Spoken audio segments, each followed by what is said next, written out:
The spark was a teenage boy being shot dead by officers in Athens, but the violence has spread to several other cities as well as the islands of Crete and Corfu. 2 police officers have now been arrested in connection with the shooting. Malcolm Brabant reports from Athens. Violence returned to Athens for a second successive day during a march to the police headquarters to protest against the killing.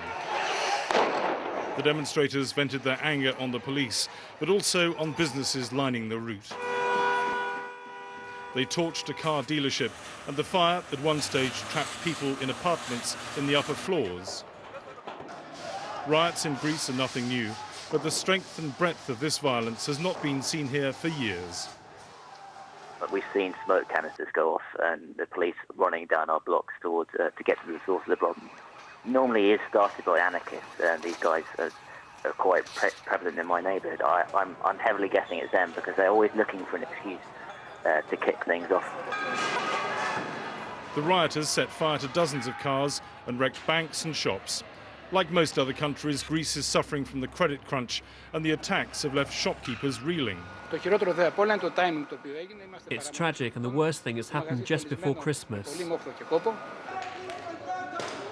The violence has spread to university towns across Greece. The latest to be affected is Patras, where a policeman was injured and a bank and shops were targeted. Appeals from the government for calm and restraint have had no impact on the protesters.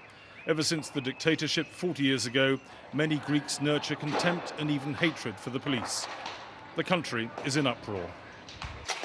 Tonight there has been a lull in the full-scale fighting, but there is still tension on the streets of Athens and some skirmishes taking place behind me at the Polytechnic, where some of the demonstrators have retreated. As for the policeman who precipitated all of this, he has been arrested and charged with murder.